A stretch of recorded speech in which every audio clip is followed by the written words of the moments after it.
Okay, in the Owl House, I think that Hootie is actually the strongest character, and I'm going to explain why real quick. I have 3 different episodes that prove my point. He is an incredibly crazy character, but just starting off, he is the titular Owl House. The entire house is him. The show is named after him, so like obviously he's going to be one of the strongest characters. Now, why do I say he's one of the strongest characters? Well, spoilers for the newest episode, we see that he completely defeats Lilith and an entire army of soldiers without even trying. That's incredibly powerful, and we also find out in that episode, spoiler alert, that Lilith is stronger than Ida, but not by much. But through the transitive properties, we know that Hootie is also stronger than Ida then, in that case. So we have 3 different episodes that are talking about it, and here they are.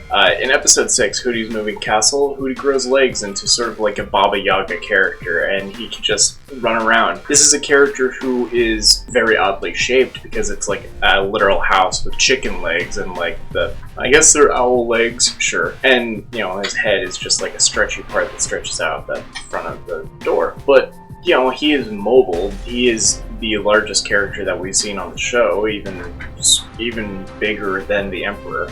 The only character that even comes kind of close to how big this character is the Bat Queen, which is like this gigantic palisman who was owned by a giant. So that's, I mean, obviously there are characters larger than Hootie, but who can really tell? In episode 12, Adventures in the Elements, Hootie is... So Adventures in the Elements is an episode where Luz tries to find out how to do a second spell, and she ends up learning the ice spell. In that episode, Hootie ends up going on his own adventure. King tries to reanimate these sort of like plushies into his own army, but refuses to recruit Hootie as one of his soldiers. Hootie is kind of upset by this and does sort of like mocking of it. He doesn't really seem to understand English, but he does seem to understand power, because King does end up recruiting him at the end and even draws a body on the door, which is apparently Hootie's greatest request, is just to have a physical form that isn't a house. Once that happens, he goes in and just completely demolishes all of the reanimated plushies within just mere seconds. It really shows that he could have solved everything just instantly, but refused to out of like some sort of moral or other sort of defiance.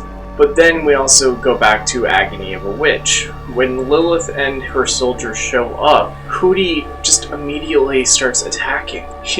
It's crazy. So he must be like some sort of security defense measure that Ida put in place. But the way he's fighting is just so inane. Like, he'll just like look down and he'll be like, oh, look, a leaf. Well, Lilith is attacking, and then the blast hits the tree and it falls on her. But like a few years back, people thought with the new Star Wars trilogy coming out that Jar Jar Binks was going to be revealed to be this crazy, powerful Jedi Master, sort of a drunken martial arts style of fighting.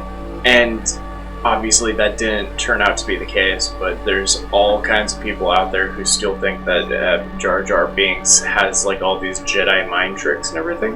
Hootie is very similar to Jar Jar Binks in that case, where he's a seemingly annoying, pointless character, but also in a fight is incredibly powerful. Not to mention, he's the title of the show, Owl House. There's way more to Hootie than meets the eye. You have all these characters just immediately getting annoyed with him and ignoring him, but he's in every single episode. It's almost like teaching the audience, like, oh yeah, you can ignore Hootie, you can ignore the Owl House. But then you have these scenes where he just completely defeats Lilith, like instantly, then wraps around her like a snake and drops her off in front of Ida so that they can talk. Like, Hootie, everything is a joke to him. He's not taking it seriously. Obviously, if he's like, ooh, look, a leaf, like, oh look, I have a body now, and just like starts fighting. So I mean, obviously episode 18 is a callback to episode 12 where he wants to have a body but then doesn't. But then in the newest one, which also, like, what is going on with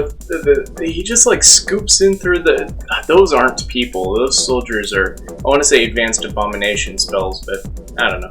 So how strong is Hootie? It's really hard to say, but I would say he's the strongest character on the show, and we're gonna find out more about that pretty soon. Talk to you guys later. Okay, here with me for a second opinion is my best vampire friend, Cracktoon. You can find his channel right here. I'm gonna link it over here in the corner. Cracktoon, say hi. Hello. What are your thoughts on Hootie from the Owl House? I think he is the strongest character.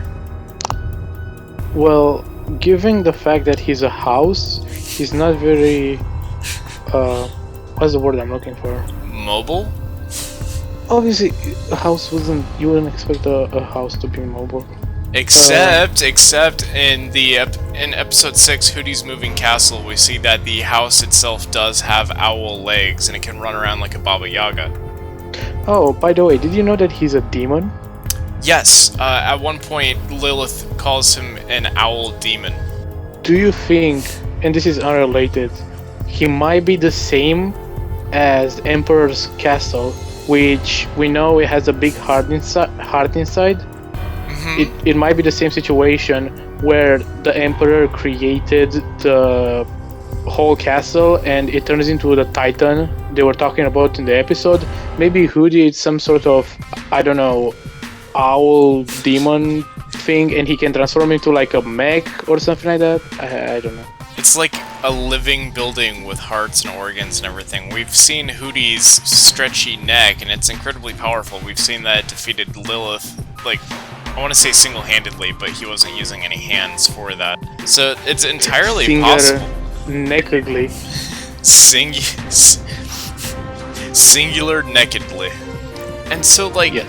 Hootie is just insanely overpowered. I think you are right. I think we will find out that the Owl House itself has a beating heart somewhere inside of it, and that Hootie is some sort of, like, house demon. I definitely think that there is more to Hootie than we're really supposed to give him credit for. Also, he's basically the title of the show. That's what I'm saying. The Owl House. He is the Owl House. How strong is Owl House? Thank you. That's the title of this video, by the way. Like, what do you think of that title? How strong is Owl House? I think we should make how strong it's Hootie, the Owl House, or the Owl House, and then parentheses Hootie, maybe? I don't know. He's in the thumbnail. It's fine. But yeah, anyway, I just wanted to get a second opinion on that. You also think Hootie is very strong? Yes, I think if I would be to rank the strongest characters right now, with the knowledge we have, probably the Emperor has some overpowered spell, that's why he's the Emperor. Then it's Ida, then Hootie, and then Lilith. That's kind of my ranking right now. That's fair. I was saying that we've seen Lilith defeat Ida, and through the transitive property I would put Hootie actually above Lilith in that case. So my personal take is like the Emperor, which is like city level, Hootie, which is building level, and then Ida, and then Lilith. Well, I guess Lilith, and then Hootie is definitely building level, though. Yeah, because he's a building. That's the joke. Anyway, thank you. Please like, comment, and subscribe. I'll be here all week. I don't know.